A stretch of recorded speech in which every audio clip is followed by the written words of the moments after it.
తాకట్లో ఉన్న మీ బంగారాన్ని విడిపించి ఆ రోజు ఆన్లైన్ రేటుకి కొంటాం. Sharma gold company. అందరికీ నమస్కారం.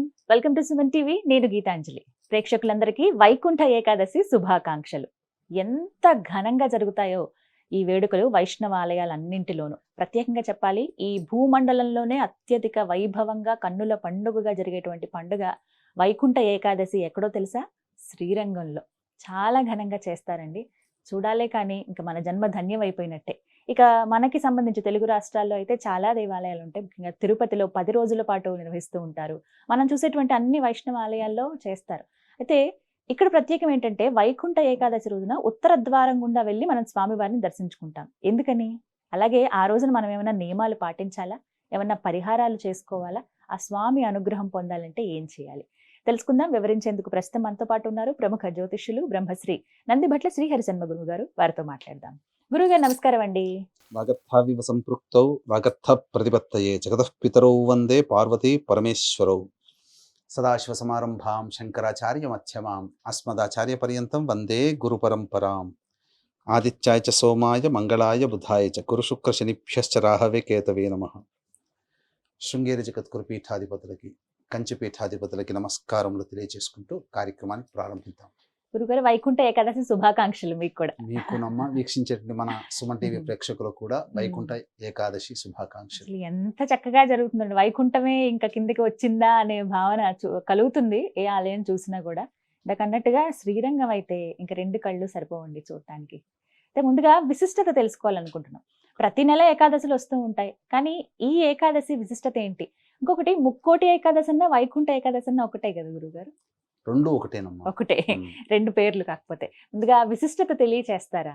అంటే మీరు అన్నందుకు ముక్కోటి ఏకాదశి లేదా వైకుంఠ ఏకాదశి అని అంటారు కదా. వైకుంఠ అనే శబ్దంతో సంవత్సరంలో 2 పర్వదినాలు వస్తాయి. కార్తీక పౌర్ణమి ముందు ఉండే చతుర్దశి వైకుంఠ చతుర్దశి మనం చెప్పుకున్నాం. కార్తీక సంబంధించిన దాంట్లో చెప్పుకున్నాం. అలాగే వైకుంఠ ఏకాదశి అంటే ఈ 2 కూడా విష్ణువుకు సంబంధించినటువంటి ప్రీతికరమైనటువంటి పర్వదినములు.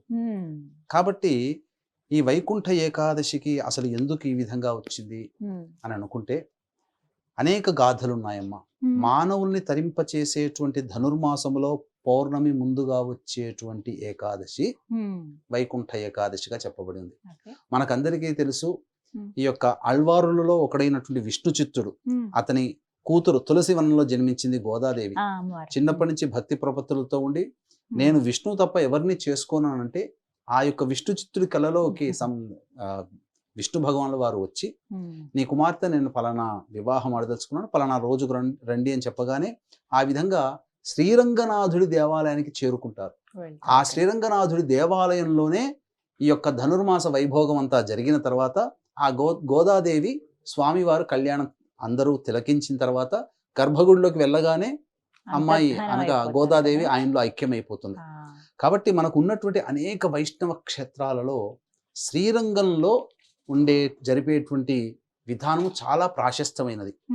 ఇంకొక విశేషం ఏంటంటేనమ్మా, అసలు సమస్తమైనటువంటి దేవతలు సృష్టి స్థితి లయకారకాలలో ఒక్క సృష్టికారకుడు తప్ప స్థితి లయకారకులైనటువంటి మహేశ్వరుడు విష్ణు ఇద్దరు లంకానగరంలో ఉండాల్సిన వాళ్ళు మన అదృష్టం బాగుండి ఈ భారతావనిలో ఉండడం జరిగింది. అందరికీ తెలిసిందే. చాలా మందికి తెలియనటువంటి విషయం ఏంటంటే ఈ యొక్క ఆత్మలింగం గోకర్ణ క్షేత్రంలో ఉండిపోయింది. ఆ రోజున గనక వినాయకుడు గనక అడ్డుపడి ఉండకపోతే ఆత్మలింగాన్ని దర్శించుకోవాలంటే మనం అందరం కూడా లంకా నగరానికి వెళ్ళాల్సిందే. అదే విధంగా విష్ణు సంబంధమైనటువంటిది ఈ యొక్క దేవాలయం రంగనాథ స్వామి దేవాలయం.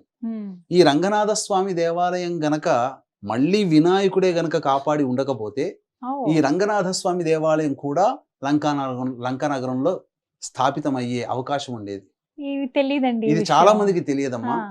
మనకు యాజ్ ఇట్ ఈజ్ గా ఈక్వల్ గా రావణాసురునికి ఈశ్వరుడు ఏ విధంగా ఆత్మలింగాన్ని ప్రసాదిస్తాడో, అసలు ఒక మహాప్రళయం వచ్చిన తర్వాత సృష్టి అంతా కూడా నీటితో నిండిపోతుందమ్మా. ఆ నీటి నుంచే పంచభూతాలు అనేటువంటివి ఉద్భవిస్తాయి. ఆ ఉద్భవించినటువంటి సమయంలో ఫస్ట్ జన్మించిన వాడు విష్ణువు. తదనంతరం పంచభూతాలు ఏర్పడ్డాయి. అతని యొక్క నాభి నుంచి కమలం ఉద్భవించి ఆ కమలం మీద బ్రహ్మదేవుడు ఉద్భవించాడు. తదనంతరం ఆ యొక్క బ్రహ్మదేవుడికి సమస్తమైనటువంటి విద్యలు బోధించాడు విష్ణు భగవానుడు. కానీ అతనికి బోధించిన విద్యల్లో జ్యోతిష్య శాస్త్రం అబ్బల. అయ్యో జ్యోతిష్య శాస్త్రం నాకు అబ్బలేదని చెప్పి బాధపడుతుంటే అప్పుడు ఆ స్వామివారి పరివారముతో శేషతల్పముగా ఉండి అలాగే ఈ యొక్క ఒక విమాన రూపంలో ఉద్భవించడం జరిగింది. ఉండి ఆ యొక్క బ్రహ్మదేవుడికి జ్యోతిష శాస్త్రాన్ని పూర్తిగా అభ్యసింపజేశాడు విష్ణు భగవానుడు తన మొత్తం పరివారంతో తమ దేవేరులు, ఇద్దరు దేవేరులతో. అందుకనే చాలా రేర్గా కొన్ని ఫోటోలలో చూస్తే శ్రీరంగనాథుడికి ఇద్దరు దేవీమణులు పాదాలు ఒత్తుతున్నట్టుగా ఉంటుంది. అది ఆ రూపంలో ఉన్నటువంటి ఆ రూపమంతా ఒక విమాన రూపంలో ఏర్పడిచి ఆ విధంగా ఒక చిన్నగా ఉన్నటువంటి విగ్రహం అది. ఆ విధంగా జ్యోతిష శాస్త్రాన్ని ఆ రూపంలో విష్ణు భగవానుడు బ్రహ్మదేవుడికి ఉపదేశించాడు. ఇక నేను ఉపదేశించాను కదా, వెళ్ళిపోతున్నాను అంటే అప్పుడు ఇంత గొప్పదైనటువంటి శాస్త్రాన్ని, జ్యోతిష శాస్త్రాన్ని నాకు నేర్పావు కదా నాయన, ఇక్కడే ఉండొచ్చు కదా అని చెప్పి ఆయన చెబితే ఆయన ఆదేశం మేరకు, బ్రహ్మదేవుడి ఆదేశం మేరకు అలా ఉండిపోతాడు ఆ విమానంలో, దేవేరులు కుటుంబంతో సహా, శేషతల్పంతో సహా. ఆ బ్రహ్మదేవుడు రఘువంశానికి మూల పురుషుడైనటువంటి ఈక్ష్వాకు మహారాజుకు అందజేస్తాడు అర్చించుకోమని. ఆ విధంగా రాముల వారి తరం వరకు కూడా ప్రతి తరంలో ఆ యొక్క విష్ణు భగవాన్ని అర్చిస్తూ ఉన్నారమ్మ, రంగనాథుని అర్చిస్తున్న తర్వాత శ్రీరాముడి అవతార సమాప్తి కావాల్సి వచ్చింది. ఇక సమాప్తి కావలసి వస్తూ తనకు స్నేహితుడైనటువంటి విభీషణుని పిలిపించి, విభీషణ, నా యొక్క అవతార సమాప్తి జరిగిపోతుంది, నా తదనంతరం దీన్ని రక్షించాల్సిన బాధ్యత నీదే. ఇక నీవు చిరంజీవిగా, మనకున్నటువంటి సప్త చిరంజీవిలో విభీషణుడు కూడా ఒకడు కాబట్టి నువ్వు చిరంజీవి కాబట్టి నీవు నా తదనంతరం ఈ యొక్క పూజా బాధ్యతను నీవు తీసుకొని వెళ్ళు అంటే మహద్భాగ్యంగా భావించి లంకా నగరంలో ప్రతిష్ఠించమంటాడు రాముల వారు. ఇది రాముల వారి యొక్క సంకల్పం. విభీషణుడు తీసుకొని పోతుంటే ఇప్పుడు శ్రీరంగనాథ స్వామి దేవాలయం ఉంది కదమ్మా, ఆ దేవాలయ సమీపానికి చేరుకున్న తర్వాత సంధ్యా సమయం యాజ్ ఇట్ ఈజ్గా రావణాసుడి ఆత్మలింగానికి ఏ విధంగానైతే వింత జరిగిందో అదే వింత విభీషణుడి హయాంలో జరిగింది. కాబట్టి ఇక స్నానాదులు ఆచరించి సంధ్యావందనం చేసుకుందాం అంటే ఎవరూ రాకపోయేసరికి ఒక బ్రాహ్మణ బాలుడు కనబడతాడు. కనబడ్డప్పుడు ఆ బ్రాహ్మణ బాలుడికి చేతిలో పెట్టి ఆ చిన్న విమానం లాగా ఉంటుంది అది.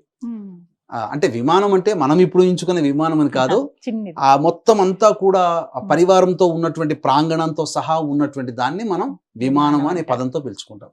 ఆ విధంగా రంగనాథుడి యొక్క విగ్రహాన్ని ఆ బాలుడి చేతిలో పెట్టి సంధ్యావందనం చేసుకుంటాను వస్తాను పోయి నదీ తీరంలో కూర్చొని చక్కగా స్నానం ఆచరించి సంధ్యావందనం చేసుకుని వచ్చి పరుగున వస్తుంటే సమయం దాటిపోయింది కాబట్టి అక్కడ పెట్టేసేస్తాడు ఆ బాలుడు.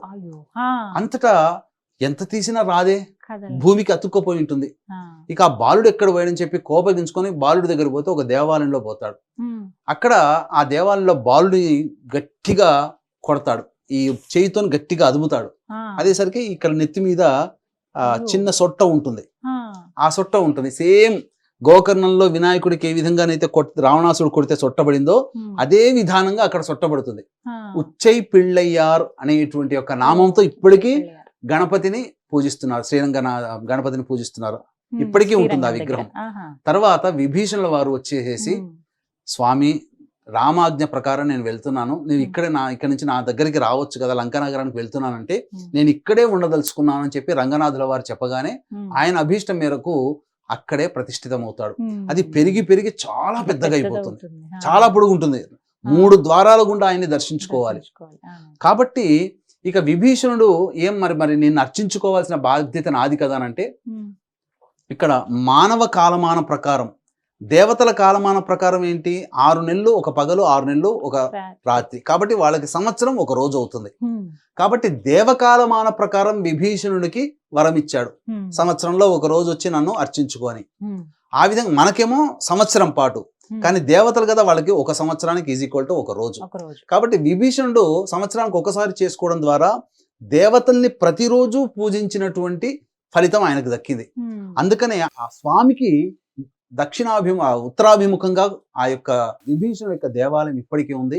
ఆ విభీషణుడు ఇప్పటికీ కూడా వైకుంఠ ఏకాదశి రోజున ఉత్తర ద్వారం గుండా సందర్శించి స్వామి వారిని విశేషముగా అభిషేకములు అర్చనలు జరుపుకొని వెళ్ళిపోతాడట ఇప్పటికీ కూడా. ఎందుకంటే సప్త చిరంజీవుల్లో కృపి, వీళ్ళందరూ అశ్వత్థామ, వీళ్ళందరూ ఎలా అయితే హనుమంతుడు. సప్త చిరంజీవులు ఆ. ఉన్నారో ఉమ్, వాళ్ళందరిలో ఈయన కూడా విభీషణుడు కూడా ఒకడు.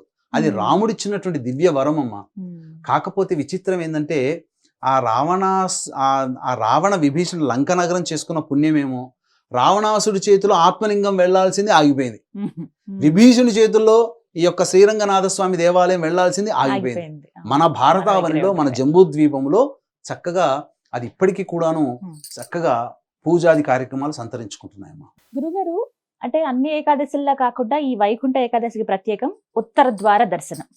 అసలు ఏ ఆలయంలోనే అంటే వైష్ణవాలయాలు అన్నింట్లోనూ అప్పటి వరకు ఉన్నది కాకుండా ఉత్తర ద్వారం ప్రత్యేకంగా తెరుస్తారు. ఆ మార్గం గుండానే భక్తులు వెళ్తారు, అక్కడి నుంచి స్వామిని దర్శించుకుంటారు. ఎందుకండి అంత ప్రత్యేకం? మనకు వైకుంఠము ప్రధాన ద్వారం ఉండేది కూడా ఉత్తర ద్వారమేనమ్మా. ఉమ్, మధుకైటబులు అనేటువంటి రాక్షసులు వాళ్ళకి కలిగినటువంటి శాప నివృత్తికి ఈ ఉత్తర ద్వారం గుండానే స్వామివారిని దర్శించుకొని శాప విమోచనాన్ని పొందారని చెప్పి మనకు చెప్పబడి ఉంది ఉమ్, పురాణాల్లో. కాబట్టి మనకు దక్షిణ ప్రాంతంలో ఏముంటుందమ్మా? పాతాళం ఉంటుంది. ఉమ్, మనకు దక్షిణ దిశలో పాతాళం. ఉమ్, పాతాళం అంటే పాపకర్మలు చేసినటువంటి వాళ్ళు రాక్షసులు వీళ్ళందరూ నివాస స్థానము. ఉమ్, దేవతలు ఉండేటువంటి నివాస స్థానము ఉత్తరం. అందుకే మనకు భారతదేశానికి ఉత్తరాన హిమాలయాలు ఉన్నాయి. ఉమ్, అంటే ఏంటి? ఆ ఉత్తరంలో ప్రదేశంలో దేవతలు సంచరించేటువంటి స్థితి. అందుకనే మనకు ఆహా. ఇప్పటికీ కూడా ఋషికేశ్ కానీ ఉత్తరాఖండ్ మొత్తం అంతా కూడా ఉమ్, కేదార్నాథ్ ఇలాంటి బద్రీనాథ్ అన్నీ కూడా మన భారతదేశానికి ఉత్తర ప్రాంతంలో ఉన్నాయి. ఉమ్, కాబట్టి ఉత్తర ద్వారం గుండా దర్శనం చేసుకుంటే సైంటిఫికల్ గా కనుక మనం ఆలోచించినట్లయితే ఉమ్, ఈ భూమి ప్రదక్షిణ చేసేటువంటి సమయంలో మన బాడీలో ఉండేటువంటి అయస్కాంత శక్తికి భూమికి సంబంధించినటువంటి తిరిగేటువంటి శక్తికి ఉమ్, విరుద్ధంగా దక్షిణ దిక్కులో ఉంటుంది. ఉమ్, ఉత్తర దిక్కులో జ్ఞానం అనేటువంటిది ఉంటుంది. మన బాడీలో కూడా మన యొక్క మెదడులో కూడా ఉత్తరం వైపు పనిచేసేటువంటిదే జ్ఞానాన్ని ప్రసాదిస్తుంది. మన జ్ఞానం కలగాలంటే మన బాడీలో ఉత్తరం అనేటువంటిది సరిగ్గా ఉండాలి. కాబట్టి ఉత్తర ద్వారం గుండా దర్శనం చేసుకోవడం వల్ల ఏంటంటే ముఖ్యంగా ఈ యొక్క వైకుంఠ చతుర్దశి రోజున ఉమ్, చక్కగా స్వామివారిని అందరూ పూజిస్తారు కదమ్మా మ్మ్. బృందావనంలో. అవునండి. అంటే ఆ యొక్క ఉత్తర ద్వారం గుండా భూలోకానికి చేరుకున్న ముక్కోటి దేవతలతో ఈ ఏకాదశి రోజున ఉమ్, ఈ యొక్క భూలోకానికి చేరుకున్నాడట. ఉమ్, ఎవరి కోసం? మురాసురుడు అనేటువంటి ఒక రాక్షసుని సంహరించడం కోసం. ఉమ్, ఈ మురాసురుని సంహరించినటువంటి రోజే ఏకాదశి. అదే ఆ ఏకాదశి రోజునే వైకుంఠం నుంచి ఉత్తర ద్వారం గుండా భూమి మీదకు వచ్చి శరణ్. ఆహా. ఆ మురాసురుని చంద్రావతి అనేటువంటి యొక్క నగరానికి రాజు అయినటువంటి మురాసుని సంహరించినటువంటి రోజు ఏకాదశి అవ్వడం. ఉమ్, భూలోకానికి కూడా 3 కోట్ల దేవతలతో, 3 కోట్లంటే మన లెక్కల్లో 3 కోట్లని 3 కాదమ్మా. కోట్లని. ఉమ్, 3 కోట్లంటే కోటి అంటే సంస్కృతంలో గణము అని అర్థం. గణం. ఒక్కొక్క దేవతా గణములు అట్లా 33 కోట్ల దేవతలు అంటారు కదా. ఉమ్, ఈ 33 కోట్ల అంటే 33 గణములు. ఉమ్, ద్వాదశాదిత్యులు, ఏకాదశి రుద్రులు, ద్వాదశాదిత్యులు ఒక గణం, వాటిని 1 కోటి అంటారు. ఉమ్, అలాగే ఈశ్వరునికి సంబంధించినటువంటిది ఏకాదశి రుద్రుడు రుద్రులు. అంటే 11 రుద్రులు ఉన్నది ఒక గణం, అంటే అది కూడా రుద్రకోటి అని అంటారు. ఉమ్. కోటి అంటే మన భాషలో తెలుగులో కోటి అని కాదమ్మా. అనుకుంటారు. కోటి అంటే గణము. 33 గణముల దేవతలతో ఉమ్, సహా భూలోకానికి వైకుంఠ ఏకాదశి రోజున భూలోకానికి వచ్చి ఉమ్, ఆ మురాసుని సంహరించినటువంటి రోజు. కాబట్టి సాక్షాత్తు దేవాది దేవుడే దేవతలతో సమూహంగా వచ్చినటువంటి రోజు, సమస్త దేవగణములన్నీ కదిలి వచ్చినటువంటి రోజు ఈ వైకుంఠ ఏకాదశి. ధనుర్మాసం వచ్చినటువంటి ఉమ్, పౌర్ణమి ముందు వచ్చేటువంటి ఏకాదశి. ఏకాదశి రోజున. కాబట్టి విష్ణువుకి ప్రీతికరం ధనుర్మాసం. ఈ అవును. వైకుంఠ ఏకాదశి రోజున చక్కగా నియమాల్ని పాటించినటువంటి వ్యక్తికి ఉమ్, తప్పకుండా మంచి జరుగుతుందమ్మా. ఉమ్, అంతేకాకుండా మరొక విశిష్టత ఏమని చెప్పబడి ఉందంటే, ఉమ్, 3 కోట్ల ఏకాదశి వ్రతములు ఆచరిస్తే ఎంతటి పుణ్య ఫలితం కలుగుతుందో ఉమ్, అంతటి సంపూర్ణ పుణ్య ఫలితం ఈ వైకుంఠ ఏకాదశి ఓ. రోజున మానవుడు ఆచరిస్తే అంతటి 3 కోట్ల ఏకాదశులు చేసిన వ్రత ఫలితం దక్కుతుందని మనకు ఉమ్, శాస్త్రం చెప్పబడి ఉందమ్మా. ఉమ్. అంటే ఎటువంటి నియమాలు పాటించాలండి? ఉత్తర ద్వార దర్శనం అన్నారు, ఆలయాల్లో అది సాధ్యమవుతుంది కాబట్టి అందరూ ఆలయానికి వెళ్ళిపోతారు, ఖచ్చితంగా ఒక నియమంగా పెట్టుకుంటారు ఆలయానికి వెళ్ళాలి అని చెప్పి. కానీ ఇళ్లల్లో కానీ ఏమైనా పరిహారాలు చేసుకోవాలా? అసలు ఎటువంటి నియమాలు పాటించాలి ఆ రోజున? అంటే సూర్యోదయానికి ముందే లేచి చక్కగా కాలకృత్యాదులన్నీ తీర్చుకొని సంధ్యావందనాది క్రియలు చేసుకుని, యజ్ఞోపవీత ధారణ ఉన్న వాళ్ళకి సంధ్యావందనాది క్రియలు చేసుకోవాలి. ఉమ్, లేదు సామాన్య మానవులు ఎవరైనా కానీ సూర్యోదయం కంటే ముందే నిద్రలేచి ఉదయిస్తున్నటువంటి సూర్యునికి ఒక్కసారి నమస్కారంగా చేసుకుంటే చాలమ్మా. ఉమ్, సంధ్యావందనం బ్రాహ్మణుడు 1008 సార్లు గాయత్రి జపం చేస్తే ఎంత పుణ్య ఫలితం ఉంటుందో ఉమ్, సాధారణమైనటువంటి యజ్ఞోపవీత ధారణ లేని వ్యక్తులు అంటే ఆ కుటుంబాలు కూడా కొన్ని ఉంటాయి కదమ్మా, ఆ వాళ్ళకందరికీ ఒక్కసారి ఉదయిస్తున్న నమస్కారం చేసుకుంటే అంత పుణ్య ఫలితం వస్తుందట చెప్పబడింది. మరి బ్రాహ్మడు ఎంత కష్టపడతాడు, బ్రాహ్మడనే కాదు, యజ్ఞోపవీత ధారణ ఉంది క్షత్రియులు, వైశ్యులు, బ్రాహ్మలు, పద్మశాలీలు, విశ్వబ్రాహ్మణులు, వీళ్ళంతా గంట సేపు కూర్చొని పూజ చేస్తే వచ్చే ఫలితం యజ్ఞోపవీతం లేనటువంటి వాళ్ళు ఒక్కసారి సూర్యుడికి ఉదయిస్తున్న సూర్యుడికి నమస్కారం చేసుకోవాలి స్నానాది కృత్యాదులు తీర్చి. కాబట్టి ఈ వైకుంఠ ఏకాదశి విష్ణు సంబంధమైనటువంటిది మాసంగా చెప్పబడింది. అలాగే తెల్లవారి ఇప్పుడు మనకి ఏకాదశి మనకు చెప్పబడింది 10వ తారీఖు, 11వ తారీఖు శని త్రయోదశి. కాబట్టి శ్రీశైల క్షేత్రంలో శని త్రయోదశి సందర్భంగా ఈ సంవత్సరం 2025లో 12 రాశుల వారికి శని ప్రభావం ఉంటుంది. కాబట్టి శని అంటేనే గత జన్మ కర్మదోషము, కావున శని దోష నివారణ హోమాలు, గత జన్మ కర్మదోష నివారణ హోమాలు, వివాహం కాని అబ్బాయిలు అమ్మాయిలు దాంపత్య సమస్యలకి దాదాపు 18 రకాల హోమాలు 1700-1500 రూపాయలకి చేయించడం జరుగుతుంది. అవకాశం ఉన్న వాళ్ళు కార్యక్రమ తదనంతరం కాంటాక్ట్ చేసి మీ గోత్రనామాలు నమోదు చేసుకోవచ్చు. ఇక ఆ రోజున చేయాల్సినటువంటిది ఏంటంటే చక్కగా ఉదయిస్తున్నటువంటి సూర్యుడికి నమస్కారం చేసిన తర్వాత తులసి చెట్టు దగ్గర చక్కగా ముందుగా ఆవు నేతితో దీపారాధన చేసి అష్టదళ పద్మం వేసి చక్కగా అప్పుడు విష్ణు సహస్రనామ పారాయణం చేయాలి. చేసిన తర్వాత తదనంతరం ఆ రోజంతా కూడా విష్ణవే నమః విష్ణవే నమః లేదా నారాయణాయ నమః నారాయణాయ నమః అంటూ చక్కగా ఆ యొక్క నామాన్ని ఉచ్చరిస్తూ భోజనం తీసుకోకూడదమ్మా. ఉంటే కటిక ఉపవాసం ఉండవచ్చు, లేదు ఈ సంబంధించిన షుగర్ బీపీలు ఉన్నవాడు పదార్థం తీసుకోవాలి కాబట్టి పాలు పండ్ల పదార్థాలు తీసుకోవచ్చు. ఈ విధంగా తీసుకొని చక్కగా ఆ రోజంతా కూడా ఉండి సాయంకాల ప్రదోషకాల సమయంలో చక్కగా ఆ యొక్క విష్ణు ఆలయానికి చేరుకొని, ఆ రోజున ఏకాదశి ఈశ్వరుని కూడా చెప్పబడింది కాబట్టి శివాలయానికి చేరుకొని ప్రదోష కాలంలో అభిషేకము అర్చన జరిపించుకొని విష్ణు దేవాలయానికి చేరుకొని ఆ విష్ణుదేవుణ్ణి ఆ రోజున ఉత్తర ద్వారం గుండా ప్రదోషకాల సమయంలో కానీ బ్రహ్మ ముహూర్త కాలములో అనగా 3 నుంచి 5 గంటల మధ్య కాలంలో కానీ ప్రదోష కాలంలో అనగా 4:30 నుంచి 6:30 మధ్య కాలంలో ఆ యొక్క విష్ణు భగవానుని ఉత్తర ద్వార గుండా దర్శనం చేసుకొని ఆ ప్రదోష కాలం అంతా కూడాను దేవాలయంలో ఈ తులసి చెట్టు దగ్గర అక్కడ కూర్చొని విష్ణు సహస్రనామ పారాయణం చేయడం, వీలైతే ఆ రోజంతా జాగరణ చేయడం, ఇవన్నీ చేసి మరునాడు ద్వాదశి వస్తుంది. ద్వాదశి ఎప్పటి వరకు ఉంది? ఉదయం 8:20 వరకు ఉంది 11వ తారీఖు రోజున. ఆ రోజున రోహిణి నక్షత్రం ఉంది, చంద్రునికి చాలా చక్కటి నక్షత్రం. కాబట్టి ఆ ద్వాదశి గడియలు 8:20 వరకు ఉంటాయి. కాబట్టి ఆ రోజు వరకు కూడా ఉపవాసం ఉండి ఆ రోజున చక్కగా ఎవరికైనా కానీ అన్నదాన కార్యక్రమం విశేషంగా చెయ్యాలమ్మా. ఇంటికి ఎవరు వచ్చినా 11వ తారీఖు రోజున భోజనం పెట్టండి, పంపించకండి. ఆ విధంగా చేయండి, సాక్షాత్తు దేవుని యొక్క అనుగ్రహం కలుగుతుంది. ఆ విధంగా మధ్యాహ్నం వరకు కూడా వేచి చూసి ఎవరికైనా అభాగ్యులకి పేదలకి అన్నదానం చేసి తదనంతరం దంపతులు కనుక భోజనం చేస్తే ముక్కోటి ఏకాదశి పర్వదినాన్ని అనుసరించినటువంటి పుణ్య ఫలితం కలుగుతుంది.